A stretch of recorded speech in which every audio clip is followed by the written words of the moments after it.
Hey, what's up, everybody? Welcome to Trust and Believe. Today, I am actually coming to you to maybe help with some peace of mind, maybe help with some healing in your heart. I want to be very clear. I am not a psychologist in any way, shape, or form, but over the past 20 years, I have been in a classroom with people, a group exercise classroom with people, and I've seen them go on an emotional journey. What a lot of people don't know is when people walk into a group exercise classroom, what's actually happening is a plethora of emotions. Some people come in there extremely excited and free, and they're having a great day. Some people walk in and they're very intimidated and extremely nervous to be moving in front of people. And then there are people who are somewhere in the middle of the road where they've been maybe going to the gym for a while, or they may have been going to their class for a while, and they are in this stride in their journey. The reason why I'm using that example in this opening is because I have had the privilege of actually diving deep into the emotions of people, into their psyche. And while weight loss and fitness is definitely a driving force for people's mindset to go either in a great direction or haywire, one of the things that I've really focused on is really conversating with people who are open to it to find out what kind of baggage they're actually bringing into the class. And from doing that over the past 20 years and running test groups and helping people lose hundreds of pounds and groups lose thousands and 10,000s of pounds, I would say that I've had my 10,000 hours of understanding the psyche of people beyond the fitness and knowing how they are actually maneuvering their way through life when times get tough. And specifically, today I want to talk about how to maneuver life through struggles when relationships are ruined because of disagreements and differences of opinions, and how right now we're in a current state of our country where relationships specifically are being torn apart, and every side and every emotion is valid, y'all. That's the first thing. When people feel a certain type of way, they feel like their emotions are the only emotions that's valid. And we have to understand that people are coming from so many different walks of life. So I want to help walk you through how I deal with people who have differences of opinions than me. Some people are literally asking me, how can you be friends with someone who's voting differently than you? They don't care about you. And for me, it goes way deeper than that, even though at times it's painful to actually get through the quicksand of emotions to understand them. I do my best, and I'm not perfect at it, but I definitely do my best to empathize and sympathize with what it is that they're going through, so that ultimately common ground can be reached. So sit back, relax, and I hope you find a little bit of peace in this episode of how to trust and believe in who you are, and trust and believe in the people who may have differences of opinions than you, as long as they're willing to communicate to make it better. Somebody say hell yeah! What's up? He's better than Oprah. Come on, y'all. This is Shaun T, and it's time to trust and believe.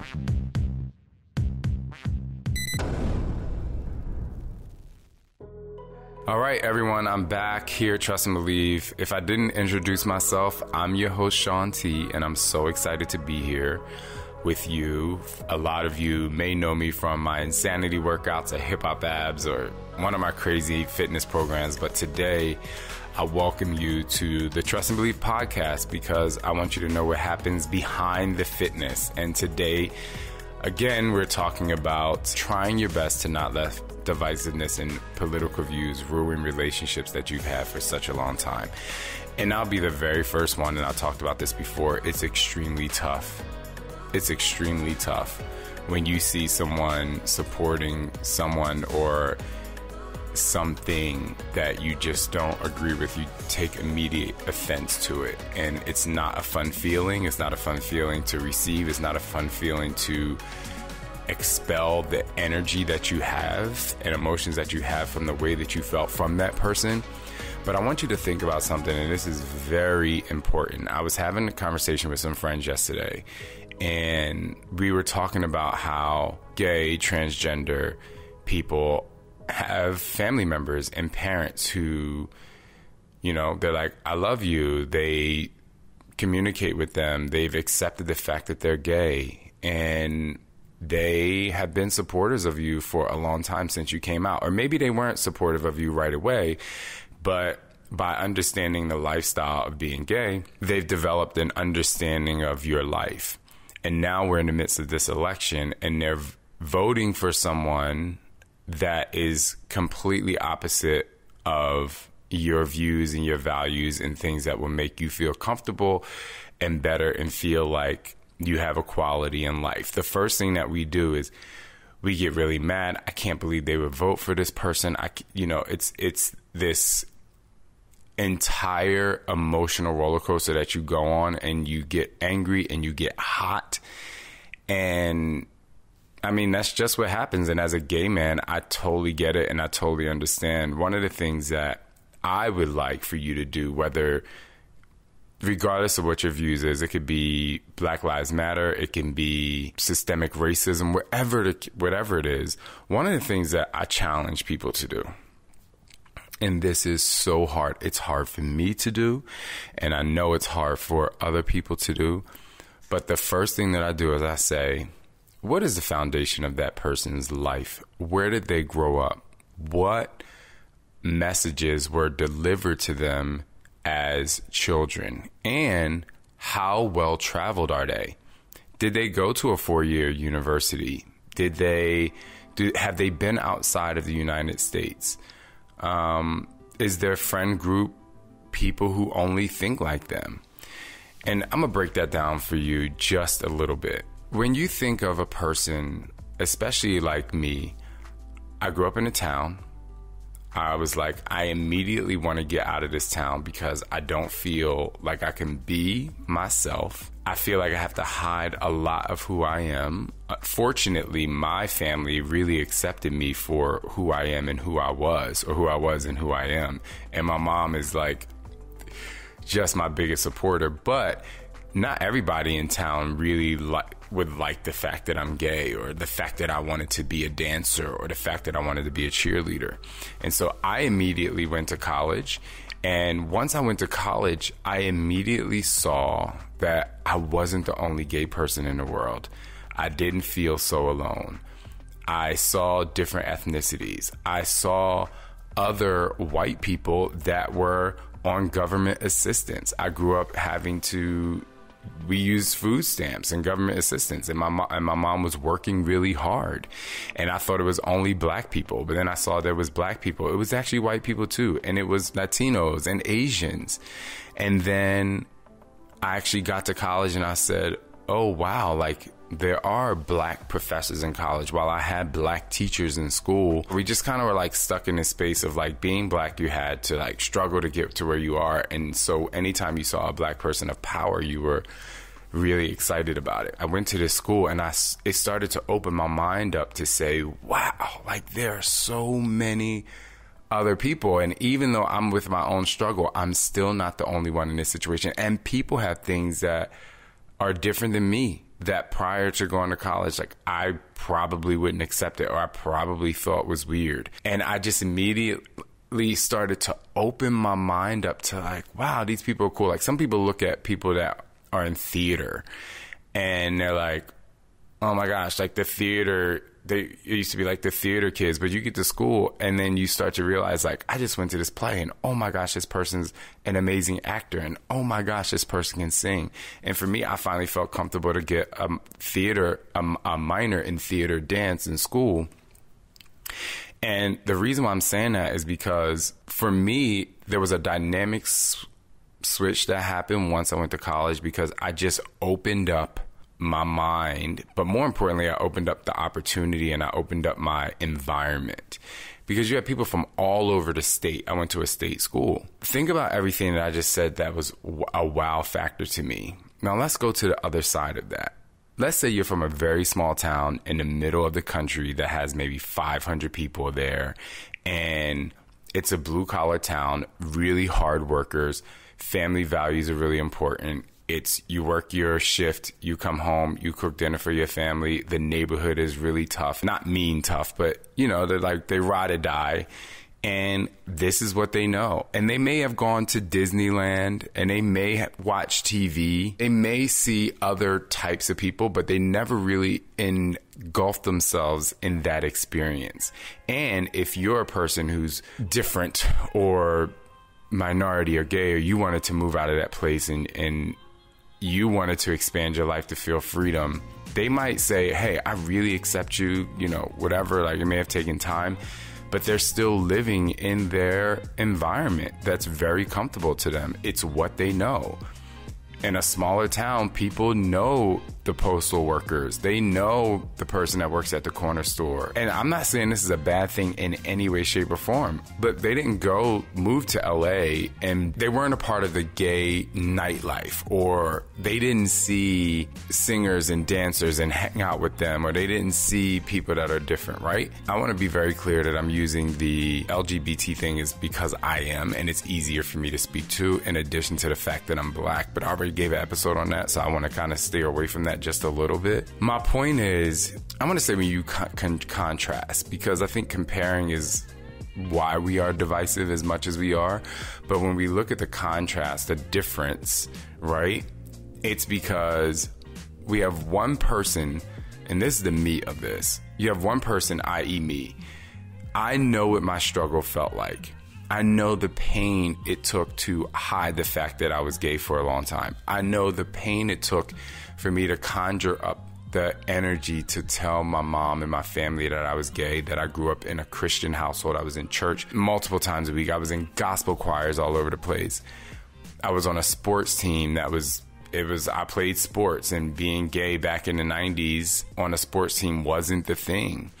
So I attach to the struggle that I've had, that I'm just like, oh my gosh, like this means so much to me to have equality and acceptance and X, Y, and Z. But then you have a person, and I want to be very clear, not everybody that lives in a small town thinks this way. I'm mostly talking about the idea of how you can understand how someone can think differently than you and love you, but because of the way they steer politically, you could be like, they don't love me. So we know struggle. Me, I'll say for I, or if you maybe can relate, I know struggle. I know pain. I know fear. I know what it took for me to feel great about who I am. I knew how much effort it took for me to move to LA.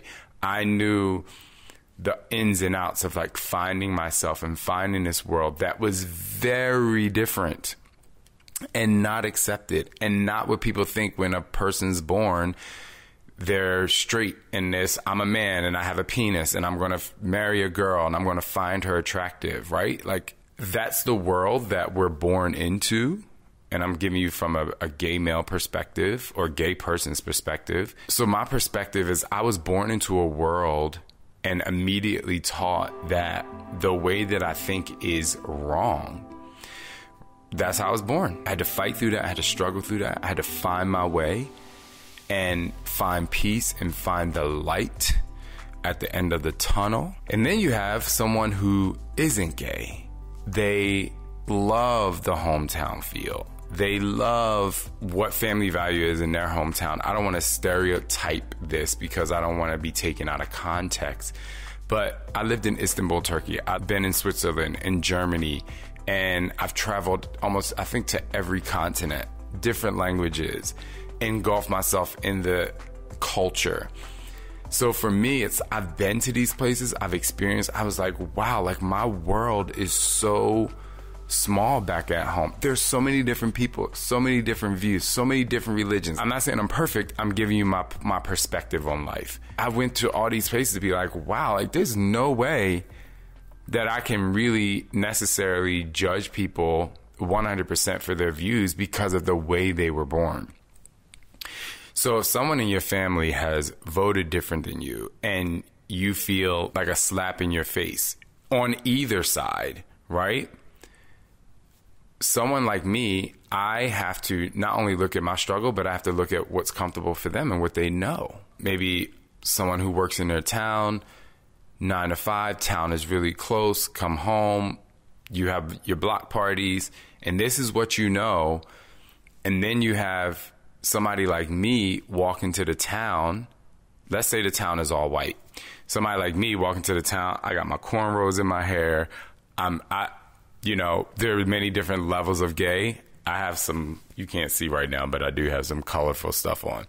But if I walked in there with my rainbow hoodie and I was like, come on, y'all, let's dance. Yeah, you'll have some people that's like, oh, like, this is interesting. But a lot of people are going to sit on their porch and they'll be like, what the fuck is happening? I would beg to say that it's not 100% because the fact that I'm black, because of the fact that it's because I'm different. And they don't know different. They haven't lived with different. Maybe they didn't go to college and they get placed in a room and their roommate happens to be gay and they're like, oh. Like, there are so many things out there that we on both sides of, I want to say, this political thing, we have to understand that people just have different views and they have different values and they have different life experiences. Let me be very clear. In no way, shape, or form am I happy with, maybe I'm not happy with the way that they voted. Maybe I'm not happy with the way that they see things. But there's a few things that needs to happen in order for you to heal with these people who may be different than you. Conversation and communication. Because immediately when someone in your family votes on the opposite side, they may say, oh, they're only voting for that because Black Lives Matter or equal rights or this, that, and the third. And we may say they're only voting for that because they're conservative and they don't like gay people, whatever. But unless you actually ask the question, you don't know. Yes, there are some people out there who are straight up racist and you're like, I can't penetrate that. They don't want to change. I would say that if it was a situation, at least with someone that you've had a relationship with, you could probably sit down with them and be like, let's talk about this anger side. Let me understand where you're coming from. You might not be very happy with the way that someone votes, but you may have a better understanding of why. I look at these people yelling on TV, and I'm talking about both sides. Like, I've seen people really angry about Black Lives Matter, and I've seen people really angry about other stuff. And I'm saying other stuff because I don't want to come across as judgmental, but I'm just going to say that. And I have my opinion and my views on that, but a lot of times, instead of like judging the people with their anger and what they're talking about, I'm like, what kind of pain is inside? For you to get that angry, what are you really angry about? What is, in my book I talk about, it's not the thing, it's the thing. If you polled everyone and asked them why they're voting the way that they're voting, instead of being given a poll, instead of being like, these are your choices, if you say, why are you voting the way you're voting, you probably would have a better understanding of why. I know some people are like, Black Lives Matter is because of the riots. Because they're only showing the riots on TV. Some people might be like, ex-supporters are this. And that's what we're showing. They're not showing the person that I've had dinner with that I know for a fact voted differently than me, but they are loving my kids and they cook dinner for me and they, you know what I mean? It is extremely tough to understand because you're like, what? But I look at the person and I'm like, okay, what's going on inside? I'm going to be very clear. I am a peacemaker. I do have my limits, and in this situation, instead of adding to the divisiveness of the world, I chose to use my voice and my right to vote and decided not to exacerbate the divide. I know I have friends. I know that I have friends that, and some of you might be like, there's no way that they're friends if they voted differently than you or whatever. I know I have friends that voted differently than me, and it's extremely tough. I'm like, I just don't understand. But the thing that I focus on more is I'm saying, I don't understand because I'm coming from my pain and my struggle and my uprising. We are in a situation right now, and this is just to be straight up truth. Regardless of looking at the electoral college, let's look at the popular vote. We're in a situation where just about half of the country thinks completely different.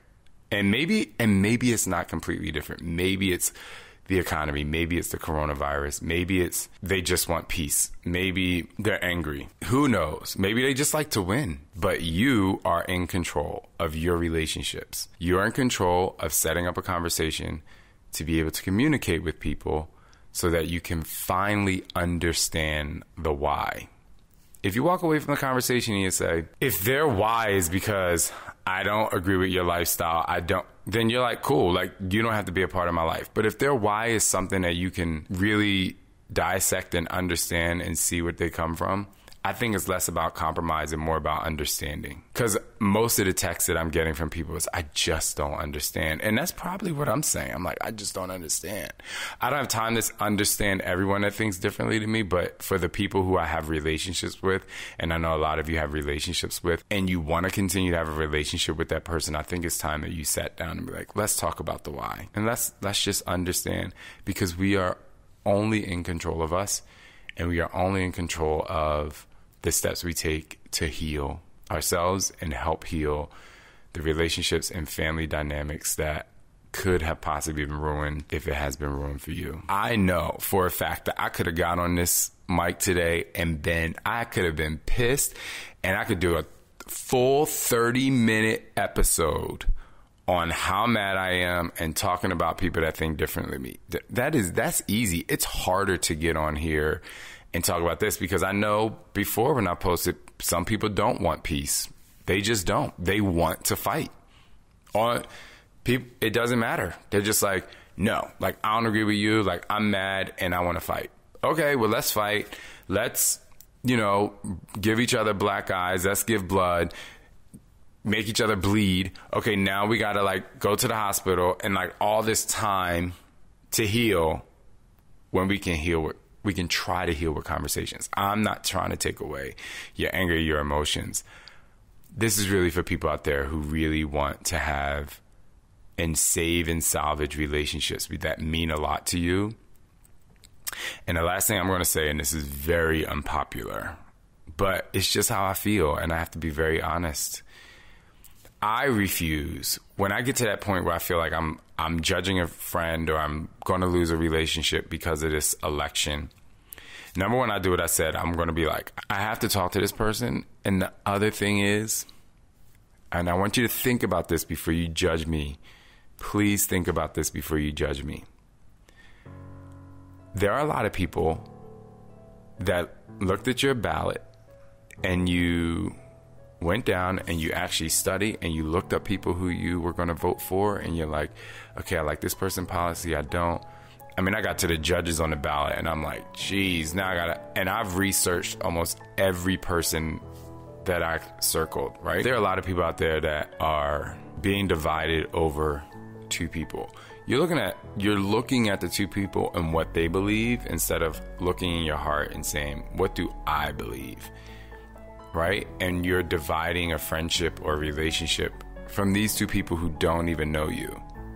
And at the end of the day, we have to choose which person do we feel is going to align with what it is that we want. For me, I'm about equal rights and like coming together, because whatever. Some people might be like, well, this, I don't know. I don't want to speculate.